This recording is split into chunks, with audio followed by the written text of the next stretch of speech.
Good evening, everyone, and welcome to episode 7 of Spotlight on Strategy series, Breakthrough Tactics to Thrive in Business and Life. Tonight, we're talking about strategic foresight. And what this means to us is that we're going to harness everything we learned in our prior episodes, and we're going to bundle and bring it to you in a quick nugget so that you can then prioritize and take action on your innovation roadmap. I am Dr. Rhonda Farrell, the CEO of Global Innovation Strategies, 30 years in consulting and coaching across multiple industries. And I'm so very glad to have you here tonight so that we can help you and your business thrive.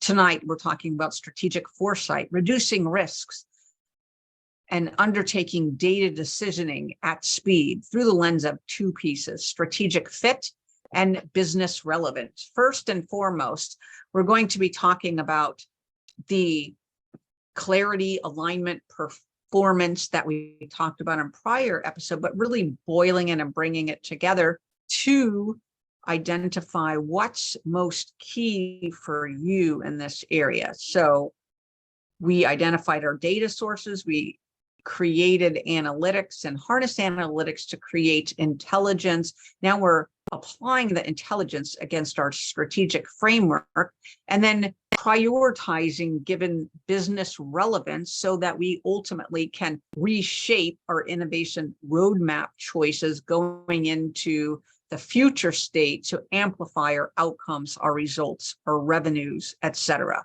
So tonight, we talk about strategic fit and what that looks like: strategic plan, a strategic framework, our goals, our initiatives, our objectives, our targets, our metrics, our measurements, our KPIs, our OKRs, other types of decision-making entities that allow us to understand if we're on target, off target, above target, and what do we do in each of those cases. So first is, again, going back to our data sources, continuous scanning. One of the indicators is monitoring competitive behavior to see, are they entering, are they exiting, or are they in a growth phase in between? And so that's a lagging indicator, but it gives us one data point at least to understand where a portion of the industry may be going.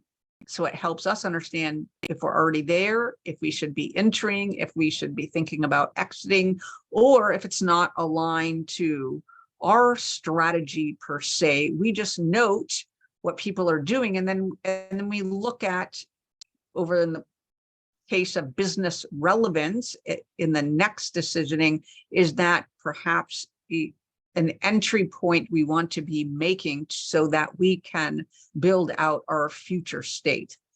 We also want to be looking at the signals of change. So we use pestle analysis, we use SWOT analysis to understand opportunities and threats.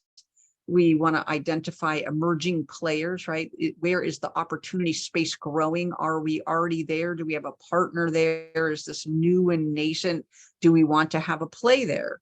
And then we use that information to bolster and update our strategic framework for helping us to reach our future state. Then we look at business relevance, and we do that through the lens of applying the data, applying the intelligence, applying our strategic framework, and then look and doing scenario analysis, right, against our current state, the arc of maturity to our future state. And we spec that out with scenario planning, et cetera, to ensure that we can hit our future state marks. We do that with visualization,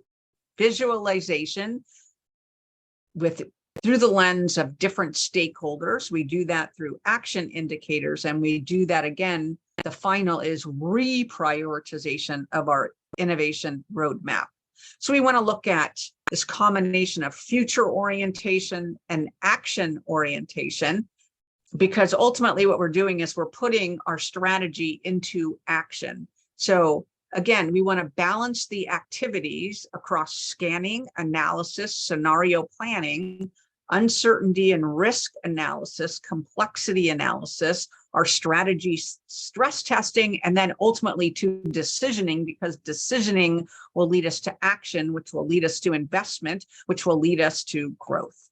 The action part of that is we really want to be sure as we're going through that life cycle that we're using a data-informed method to really harden and standardize and create a process flow that enables us to get the highest levels of innovation, ideas, indicators, etc., acquisitions, information that we can in order to put that into our innovation roadmap so that we minimize and reduce risk and maximize returns as much as possible. So we're looking at it not only from a process standpoint, but from the quality of the data and intelligence that we're bringing in, the quality of the strategic framework that we're applying it against, the quality of our ability to use future scenarios to update that, and then the quality of our portfolio analysis from a performance management and monitoring standpoint to help us move forward with to get the highest rates of outcomes and return. So again, our framework is action oriented and very inclusive of every step in the life cycle of harnessing data and intelligence and automation as much as possible so that we get real-time updates of information when we need it, where we need it, so that we can create that strategic opportunity and take action.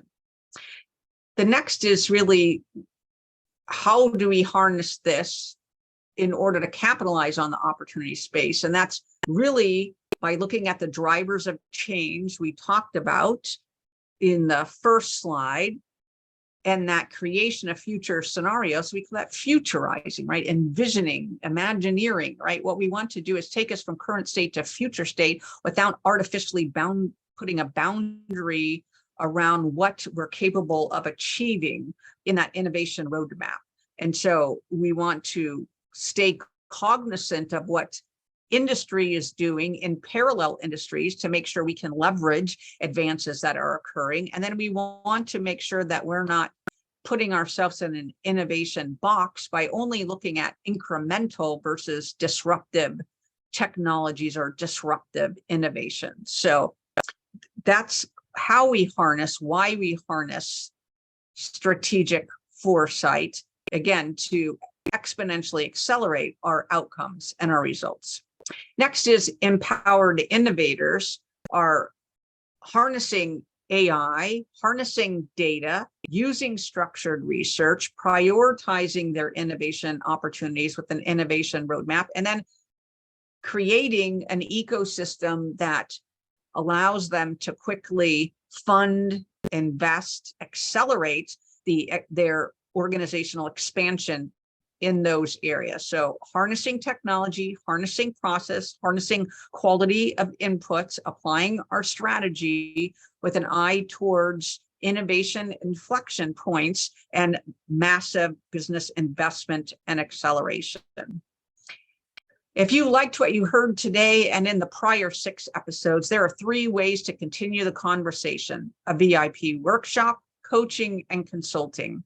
I invite you to connect with us at www.gblinnovstratllc or to email me at ceo@gblinnovstratllc.com. Again, our goal in life is to help you and your business thrive.